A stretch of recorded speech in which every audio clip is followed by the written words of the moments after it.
Good morning. It's time for us to get started with our class this morning. We're going to be working on finishing up the book of Ruth. If you remember in our last lesson, we did the first couple of chapters of Ruth. We'll be picking up in chapter 3 this morning, and Lord willing, we'll be finishing up this section of the text. Just for context, and that was a couple of weeks ago whenever we began the book. Just to kind of a little bit of a refresher, remember this was during the time of the Judges. And if you remember our study of the book of Judges, it was a time that was really a low point in Israel's history. It spanned several generations. But what you see is a continued unfaithfulness on Israel's part. There's that several common themes that come up, that after a judge delivers them when they cry out to God, there's this phrase that'll come up again and again, that the children of Israel again did evil in the sight of the Lord. And it talks about how they went into idolatry, they went into immorality. There were these things that just kept coming up. And there was this regular refrain in the book of, in those days there was no king in Israel, and every man did what was right in his own eyes. Well, the book of Proverbs says there's a way that seems right to a man, but that leads to death. And that's what you see is a lack of clear direction, a lack of faithfulness, that everyone's just doing whatever feels right to them. And so you see that in the book of Judges, but what we're seeing here in the book of Ruth is set during that time, but it stands out in contrast to what's going on in the book of Judges, in that we see a story of faithfulness. We see something that's really important. As we get to the end of the book, we'll see where it connects specifically historically to Israel's history and how it is, as far as the genealogy that comes out of it, we'll see some real significance that comes out of that. But what we see stands out in the book of Ruth stands out in contrast to what was going on in the time period as a whole. In a time characterized by unfaithfulness and immorality. You have Ruth and you have Boaz that are faithful, that are loyal, that are people who trust in God and do what's right. And so even in an unfaithful nation, there's always someone doing what's right. And so we have this example here in this book. So we'll be starting in chapter 3. And so far what we've seen in chapter 1, we saw where it starts off bad. The family of Elimelech, because of famine, they moved to Moab. And then Elimelech dies, their two sons die. So you have Naomi and Ruth, her daughter-in-law Ruth, come back to the nation of Israel. They come back with absolutely nothing. Naomi says, don't call me Naomi, call me Mara, or call me bitter, because of how terrible the situation has gone. In chapter 2, we have where Ruth ends up gleaning in Boaz's field. It sets up for what's coming next, as he is one of their relatives, or what would be known as the kinsman redeemer. And that sets up for what's coming towards the end of the book. And so in chapter 3, they have discovered he is one of their kinsman redeemers. He is one who can help them, not just in allowing them to have the food that they need as Ruth is gleaning, but in a much more significant way. And so in chapter 3, it begins with looking at what can be done for them as far as Boaz and Ruth being married and continuing the lineage of this family. But before we get into the text, if you would bow with me, we're going to begin with a prayer. Heavenly Father, we love you, and we are so thankful to you for the privilege we have to study your word. Father, you've given us such a wonderful blessing in being able to look at faithful examples like Boaz and Ruth. And Father, I pray that as we look at the way that they handled themselves in contrast to what was going on in the nation around them, Father, I pray that it would set an example for us. That although there's so much sin going on around us, Father, I pray that we would be a people who turn to you. Father, I pray that our discussion this morning would be profitable, that it would help us to grow in our faith in you and help us to walk more closely to Jesus. It's in Christ's name that I pray. Amen. So chapter 3, beginning in verse 1, it says, Naomi, her mother-in-law, said to her, my daughter, shall I not seek security for you, and that it may be well with you? Now is not Boaz our kinsman, and with whose maids you were? Behold, he winnows barley at the threshing floor tonight. Wash yourself, therefore, and anoint yourself, and put on your best clothes, and go down to the threshing floor. But do not make yourself known to the man until he has finished eating and drinking. It shall be that when he lies down, you shall notice the place where he lies, and you shall go and uncover his feet and lie down. then he will tell you what you shall do. She said to her, all that you say, I will do. And so there, aside from just the relationship they've had up to this point where Boaz has made sure that Naomi and Ruth have been taken care of, we're going to see this take on much more significance at this point. Naomi decides in this chapter to help things along between Boaz and Ruth, since nothing apparently has been said between them about the kinsman-redeemer relationship and the fact that there needs to be a marriage here if the lineage of the family of Elimelech is to continue on.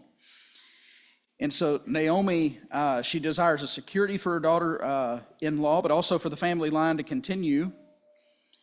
She speaks about the solution in verse 2, that Boaz is a kinsman redeemer. Now, there's some background in the law. We'll look at a couple of passages in just a moment in Leviticus and in Deuteronomy that speaks of both redeeming the land that belongs to the deceased, but also continuing the lineage. If you go over to Leviticus 25, in verse 25, we read the law about redeeming the land.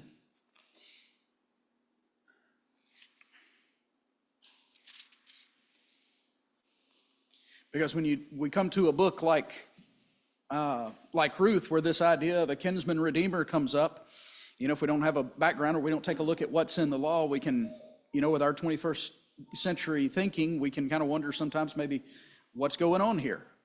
Well, it comes straight out of the law in Leviticus 25 and verse 25. If a fellow countryman of yours becomes so poor that he has to sell part of his property, then his nearest kinsman is to come and buy back what his relative has sold. And so it's the idea of there's that redemption to get that land back to the family that it was originally with. And then if you go to Deuteronomy 25, we see the law that will deal with the relationship between Boaz and Ruth and what's going on here and what we're going to be reading about in Ruth chapters 3 and 4. And so in Deuteronomy 25, beginning in verse 5, it says, when brothers live together and one of them dies and has no son, the wife of the deceased shall not be married outside the family to a strange man. Her husband's brother shall go in to her and take her to himself as a wife and perform the duty of a husband's brother to her. It shall be that the firstborn whom she bears shall assume the name of his dead brother, so that his name will not be blotted out from Israel.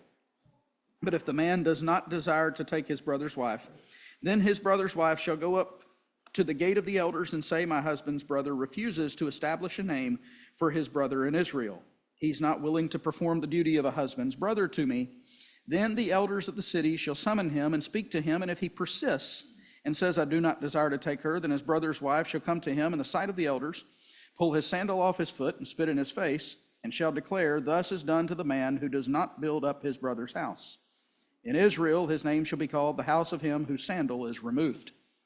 Now, it seems a bit dramatic. We're going to see a much more subdued version of that in the book of Ruth. But what we're seeing there in the book of Deuteronomy is going to make what's going to appear to be a really odd transaction in Ruth make a little more sense. And we'll get to that in just a few minutes. But what we see in this marriage proposal that's happening in chapter 3, or that's getting ready to happen in chapter 3, there's a basis in the law of Moses for it, both in redeeming the land and in redeeming the lineage of the deceased. And so that kind of sets the tone for what's getting ready to happen with the law as the background. And so Naomi has explained here in chapter 2 just who Boaz is. This is one of our kinsman redeemers. This is one who can buy the land back, who can perform this duty to make sure that this lineage continues on. And so that's what's going on here and what Naomi has explained. She gives instructions to Ruth: clean yourself up, make yourself look good, and then go to find him at the threshing floor. In Ezekiel chapter 16, you see God's description of taking care of Israel, preparing her as his bride, is similar to the description of the cleaning up and the perfume and things of that nature that you see Naomi instructing Ruth to do in this chapter. And so what we're seeing here is something of a prelude to a wedding ceremony, or preparing for that. And so culturally, this is this is dealing with, she is instructing Ruth effectively to go and propose to Boaz.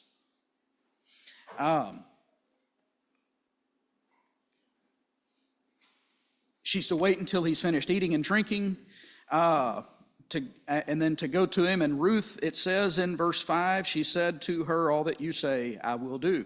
And so there again, we see just another indication of the commitment that she has and the way she is submitting to and listening to Naomi.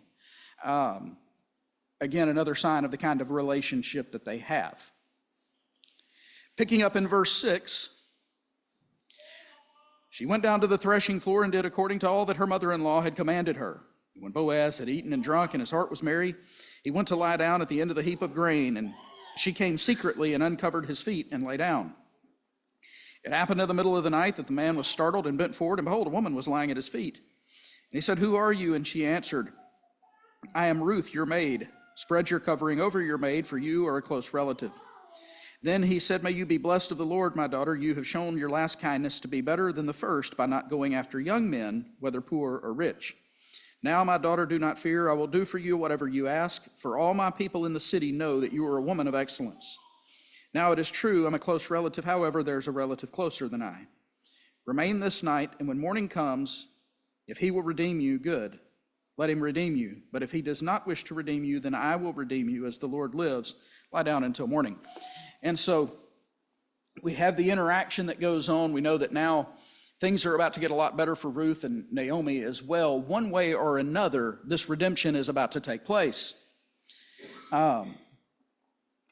It tells she came in after he's fallen asleep. She didn't know, or he didn't know that she had come to him. You think about the startling situation. You go to sleep and don't realize anyone is with you. You wake up and there someone is. You kind of have the startling situation, but then he asks who's there. She explains herself. And this time she refers to herself as one of his servants. She changes how she's referring to herself in relation to him. Over in chapter 2 and verse 13, she said to him, If I found favor in your sight, my Lord, for you have comforted me and indeed have spoken kindly to your maidservant, though I am not like one of your maidservants. Now she's describing herself as a servant of his. And so you see maybe a little bit of a shift in the way she's referring to herself here. But she says there, the phrasing, spread your covering over your maid, for you are a close relative, literally meaning a kinsman redeemer. To spread the covering over her would be seen as a marriage proposal. It reflected a husband's vow to protect and provide. The idea of one she's seeking refuge under his wing is the idea, which is significant for something that come up earlier in the text we'll look at in just a moment. But what she's asking him to do here within that culture would have been very clear. She wants to be married to him. She wants him to play the part of the kinsman redeemer. As she makes that close, you are a kinsman redeemer. You are a close relative. She speaks very directly about what's going on in this situation, who she is, and what her intentions are, what her desire is. She wants him to play that part, to bring up children for her deceased husband. And in making this request, she is repeating some of the terminology and the specific phrasing of what Boaz's prayer for her had been earlier in the book. In chapter 2 and verse 12, he says, May the Lord reward your work and your wages be full from the Lord, the God of Israel, under whose wings you have come to seek refuge.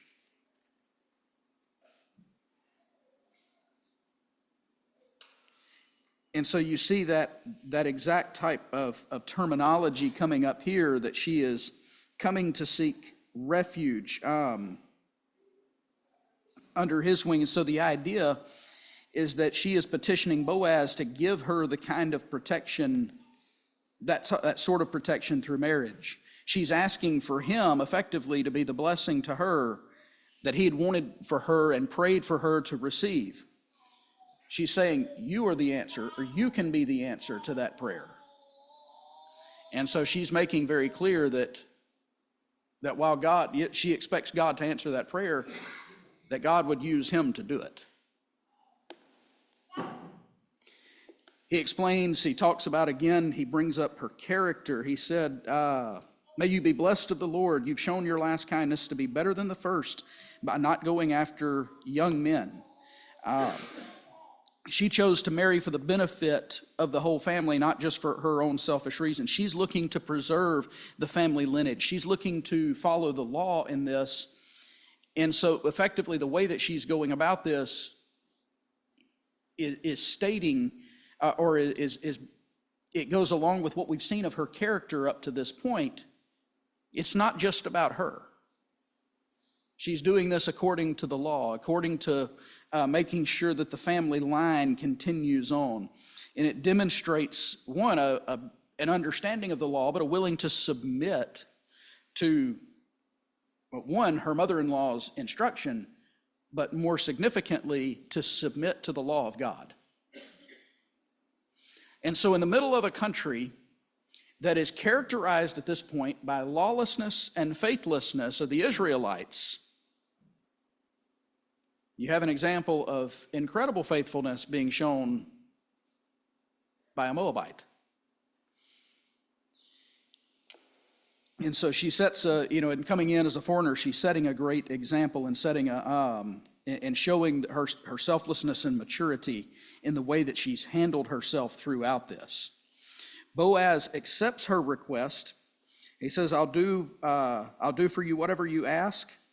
Why is he so eager, or why is he willing at this point to accept her request? What is it about her that he says, yes, I will do this? Bill? I'm sorry, there's not a second mic today, sorry. You can.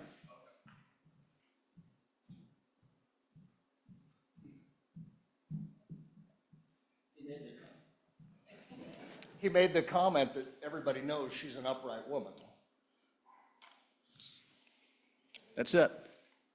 Her reputation but more than her reputation, her character that underlies that reputation. He's willing to do this because he says, everybody knows you're a woman of excellence. This is a woman who has a godly character. This is someone who is faithful. And so he agrees because of her reputation, because of her character and the reputation that she has that grows out of that character and her faithfulness. And so he's looking at someone who is like-minded in faithfulness to him. And so he agrees. But you also see again his commitment. You see her commitment to following the law, but in verses 12 and 13 you see his. He says, I am a kinsman redeemer, but there's one closer than me. So he doesn't have priority here. And he says, we're going to do this correctly. We're going to go talk to this other individual who is closer, who would have the responsibility first. And so you see a commitment on his part. We're going to follow the law. We're going to do this God's way. And so all the way through this situation, again, during the time of the judges, when nobody seems to care about the law, know the law, or want to really be faithful to God, you've got someone here who says, we're going to do it as best we can, completely, correctly, by God's word. What an example that these two set. That even in the midst of a faithless, sinful people, we can please God. We can still obey him. We can still live at his word. That's an example for us today. Look at our culture.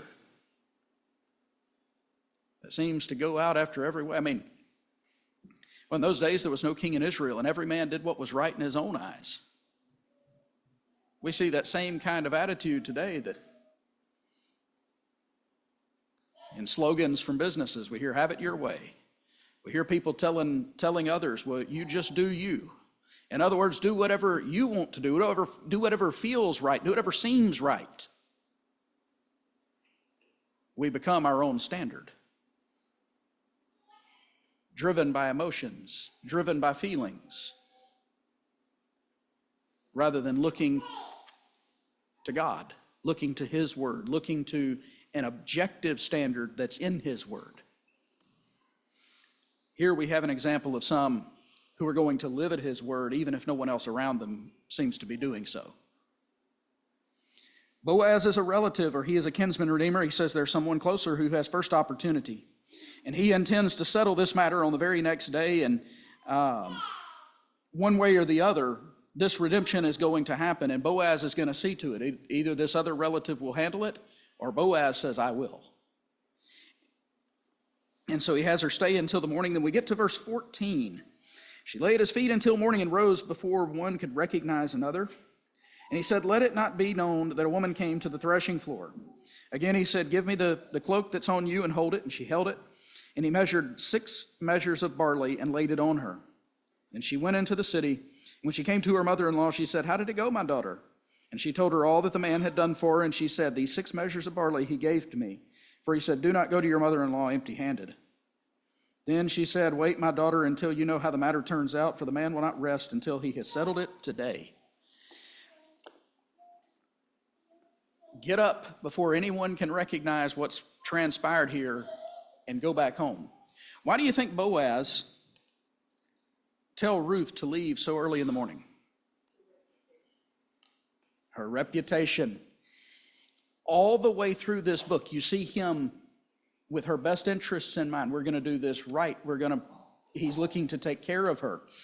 This is, as was stated, or as he mentioned before, she's a woman of excellence. Everybody knows that. The people around the city know that. They've seen her. And so, as he's been providing for her physical needs up to this point, and he continues to in this section that we just read, we also see him protecting her reputation, because he recognizes that this encounter with Ruth in the night could be seen as a little bit scandalous if it gets twisted the wrong way. And so he's looking out for her best interests in a number of ways. And so while there's nothing impure or sinful or wrong that has happened here, he recognizes we may be open to an accusation, and he looks to handle it in a way that would protect her reputation. He sends her away, again, taking care of physical needs with more food. Don't go to your mother-in-law empty-handed. Naomi understood what happened to be an indication that Boaz is not going to rest until the matter is settled, which is exactly what's going on. Chapter 3 ends with an assurance that Ruth and Naomi are going to be taken care of one way or another. And so the way this book has started out, they've lost everything. Naomi saying, don't call me Naomi, call me bitter, call me Mara. The Lord has brought me back empty. Now we get to the end of chapter 3, coming up on the end of the book, and we see things have really turned around. God has put them in a position to be taken care of, and is making sure that they have everything that they need through this man, Boaz. Now in chapter 4 is where we get into the transactions. We see the marriage take place, but there's some interactions that have to happen before that, because you remember there is another kinsman that is closer. And so there is a waiting. Chapter 3, verse 18, wait until you know how the matter turns out. You ever had to wait for something that was really significant? And it seems like it doesn't matter if it's just a few minutes or just a few hours or a relatively short time. When you're waiting for something of such consequence, the time just seems to go by so slow. She's waiting to find out, how is this going to affect us? What is the situation going to be? Verse 1, Boaz went to the gate and sat down there, and behold, the close relative of whom Boaz spoke was passing by. So he said, turn aside, friend, and sit down here. And he turned aside and sat down, and he took 10 men of the elders of the city and said, sit down here. So they sat down. And he said to the closest relative, Naomi, who has come back from the land of Moab, has to sell a piece of land which belonged to our brother Elimelech. So I thought to inform you, saying, buy it before those who are sitting here and before the elders of my people. If you will redeem it, redeem it. But if not, tell me that I may know, for there is no one but you to redeem it. Then I am after you. And he said, I'll redeem it. And so he's covered the land. The guy says, yeah, I'll redeem the land. And then he says, well, wait a minute. Verse 5, there's more to it than that. Then Boaz said, on the day you buy the field from the hand of Naomi, you must also acquire Ruth, the Moabitess, the widow of the deceased, in order to raise up the name of the deceased on his inheritance. And the closest relative said, I cannot redeem it for myself, because I would jeopardize my own inheritance. Redeem it for yourself. You may have the right of redemption, for I cannot redeem it. And so Boaz goes to the city gate as a matter of priority. Verse 1, we see, I think what we're seeing here, the providence of God again. He goes to the gate, and there just so happens to be this individual he's looking for shows up, and so they're able to take care of this. He takes 10 city elders so that they witness the conversation, the transaction that takes place. It gives it, it would allow this to be an official thing. There are witnesses to what's happening. Boaz gives the information concerning the land. And as we've already seen in Leviticus 25, the redemption of the land, if a person sells their land, then it stays with the purchaser until it's redeemed or until the year of Jubilee. And so the land belonging to Naomi's husband and sons has been sold and needed to be bought back or redeemed. And likely that had happened. You remember at the beginning of the book, there was this famine that caused them to move to Moab. It was likely within all of that situation where that land had been sold, which creates the need for it now to be bought back or redeemed.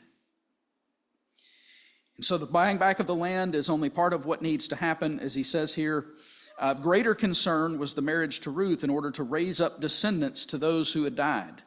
We've already read Deuteronomy 25, verses 5 through 10, the law of this, what's known as the levirate marriage, or way to keep the names of the family lines from being erased in Israel.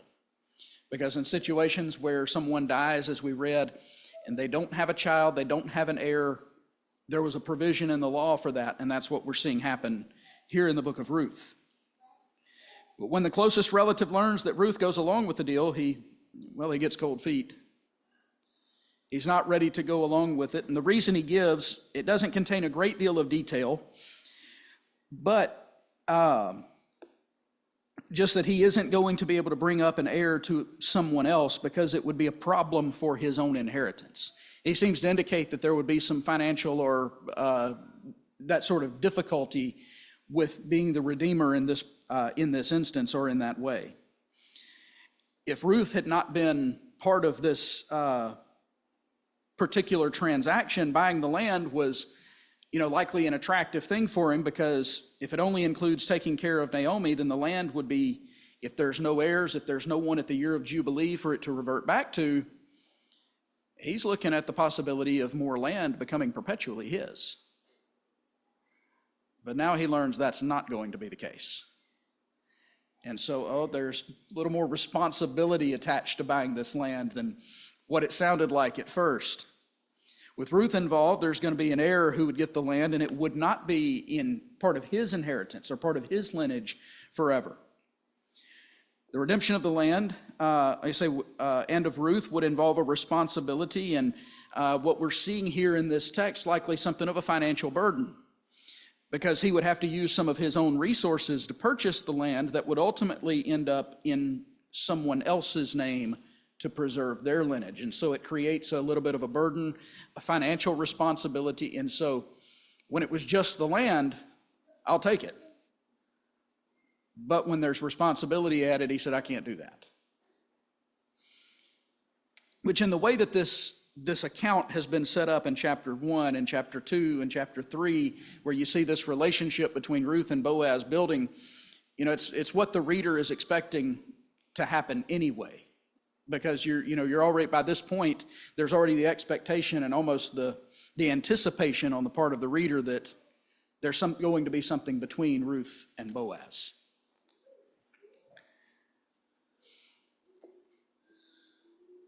And so the closest relative, or this closest kinsman, says, I can't redeem it, and he gives the right for this over to Boaz. Picking up in verse 7, he says, now this was the custom in the former times in Israel. Remember that kind of odd, but really what sounds like a pretty dramatic transaction we read about in Deuteronomy, about taking the sandal, and we see a much more subdued version of that about to happen in this text. But one of the reasons that we read through all of that text is it helps this to kind of make a little bit more sense. It says, this was the custom in former times in Israel concerning the redemption and the exchange of land to confirm any matter. A man removed his sandal and gave it to another, and this was the manner of attestation in Israel. So the closest relative said to Boaz, "Buy it for yourself," and he removed his sandal. And Boaz said to the elders and all the people, "You are witnesses today that I have bought from the hand of Naomi all that belonged to Elimelech, and all that belonged to Chilion, and all that belonged to Mahlon. Moreover, I have acquired Ruth the Moabitess, the widow of Mahlon, to be my wife in order to raise up the name of the deceased on his inheritance, so that the name of the deceased will not be cut off from his brothers or from the court of his birthplace. You are witnesses today." And all the people who were in the court and the elders said, "We are witnesses. May the Lord make the woman who is coming into your home like Rachel and Leah, both of whom built the house of Israel, and may you achieve wealth in Ephrathah and become famous in Bethlehem. Moreover, may your house be like the house of Perez, whom Tamar bore to Judah, through the offspring which the Lord will give you by this young woman." And so again, it looks like kind of a strange transaction. What we're seeing here, I think, is more of a subdued version, a little bit less dramatic than what we read in Deuteronomy, but where you have the sandal being exchanged in this. And so the scene described here isn't maybe as harsh or dramatic as what we read in Deuteronomy 25, but the nearest relative has refused his responsibility to redeem the land.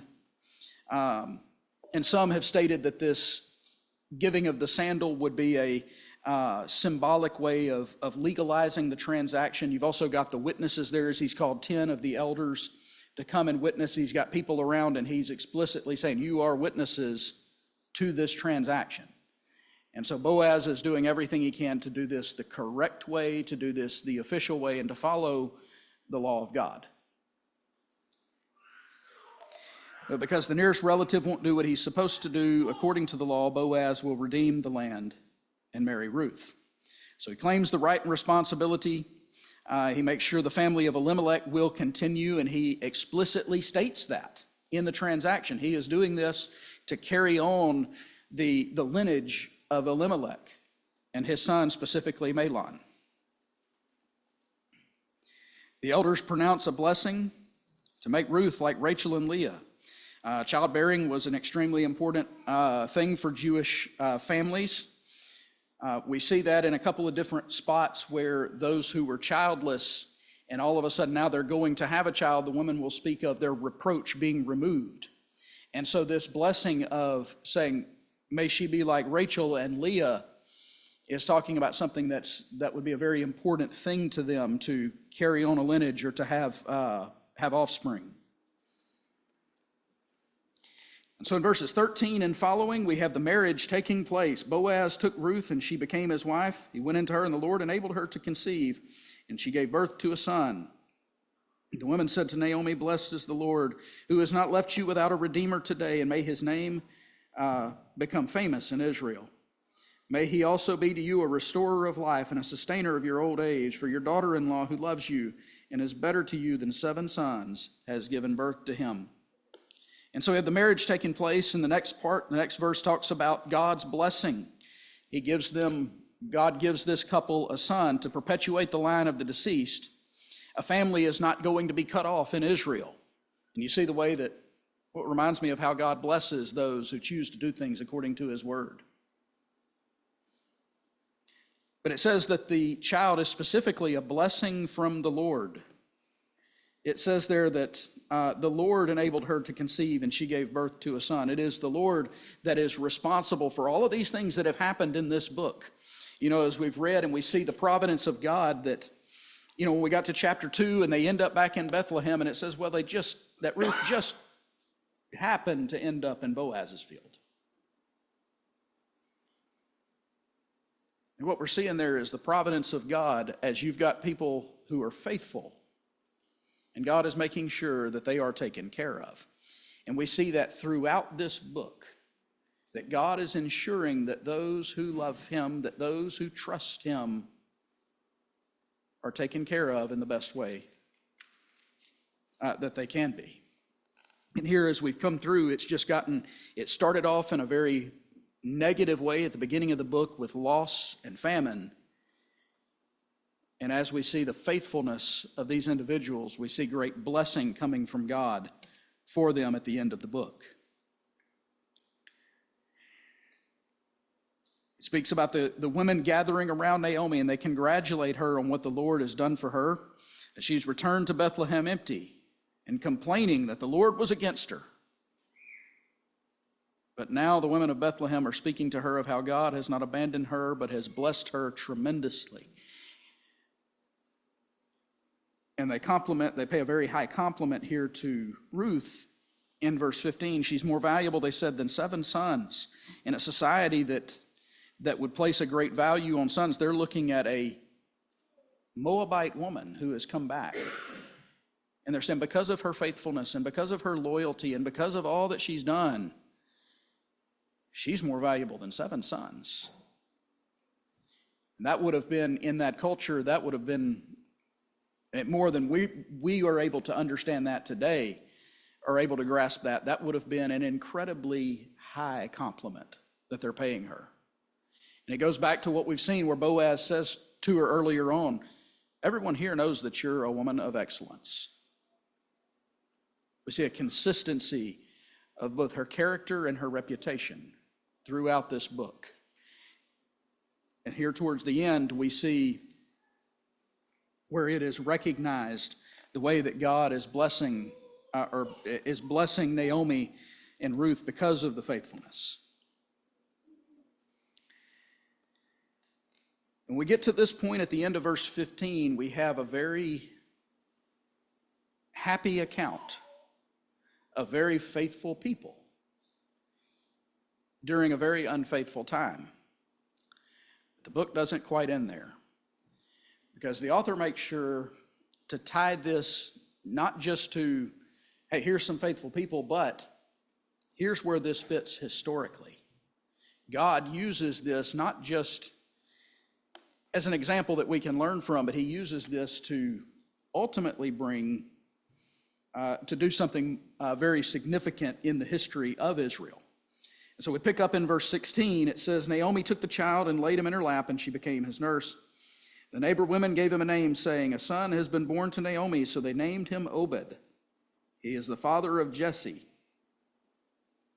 the father of David. Now, these are the generations of Perez. To Perez was born Hezron. To Hezron was born Ram. To Ram, Amminadab. And to Amminadab was born Nahshon. And to Nahshon, Salmon. And to Salmon was born Boaz. And to Boaz, Obed. And to Obed was born Jesse. And to Jesse, David. And so the neighbor women are talking about how a son has been born to Naomi. This child is her connection to her lost sons, her future, her legacy, the lineage of this family that, well, what we were reading at the beginning of the book, all hope seemed to be lost. Now there's a lineage, and not just any lineage, but you look at the final word of the book. A direct connection to Israel's greatest king.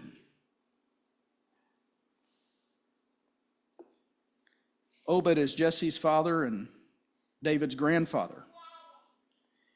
The one regarded as Israel's greatest king throughout the Old Testament.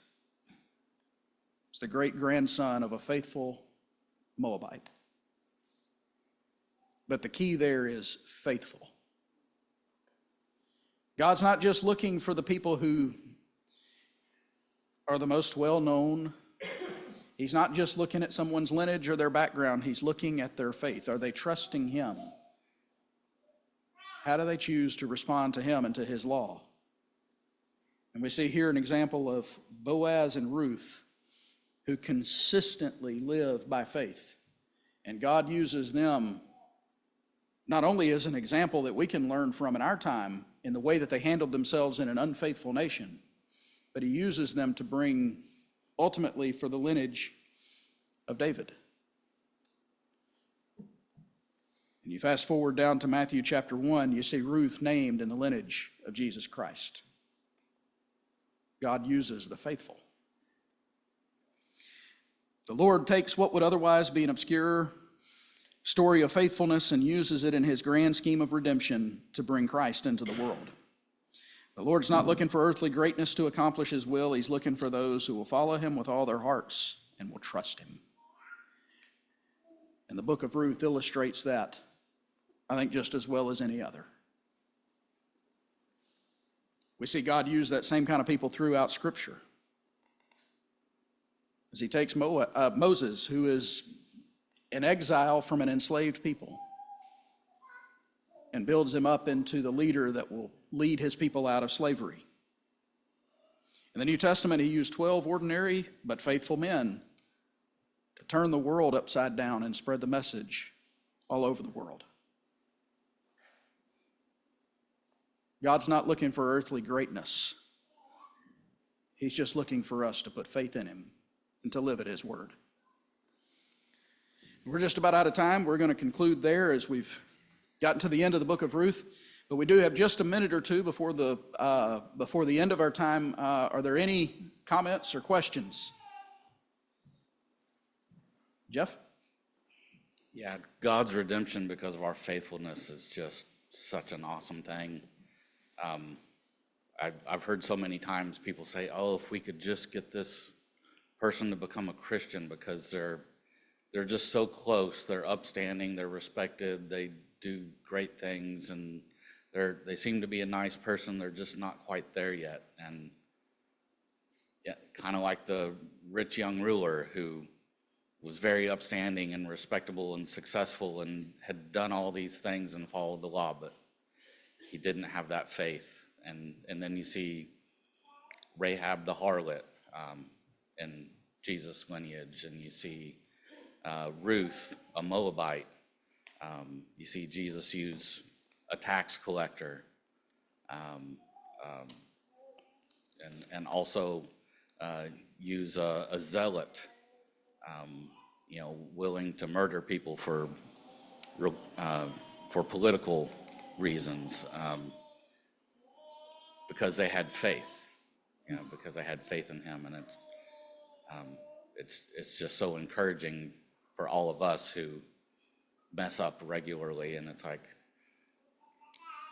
faith in God. That's where it all is. It is, and you mentioned there specifically. I love how you mentioned, Rahab in the midst of that, a Gentile harlot, but who had faith in it. You've got, when you look at the Jewish history, they all trace everything back to Abraham, and I love what James does there. He talks about, Abraham was justified by works and not by faith alone, and then he comes down and he says, the same way Rahab was justified. That would have been a really big gap between these two individuals. Yeah, they're both faithful, but in the Jewish mind, well, they're not really alike. And James says they really are. They're people of faith, and that's the significance. And that's what we see through the book of Ruth, is the importance of faith, regardless of what's going on around us. Let's conclude with prayer. Heavenly Father, we love you and we are thankful to you for the example that we can read about of Boaz and Ruth. And Father, as we live in a society that so often celebrates sin and immorality, help us, Father, to look to examples like Boaz and Ruth and follow in the examples that they set of great faithfulness. Father, I pray that we would be a people who live at your word, who are committed to living by your word, regardless of whether it's popular, regardless of what's going on around us. And Father, help us each day to follow more closely in the steps of Jesus. It's in Christ's name that I pray. Amen.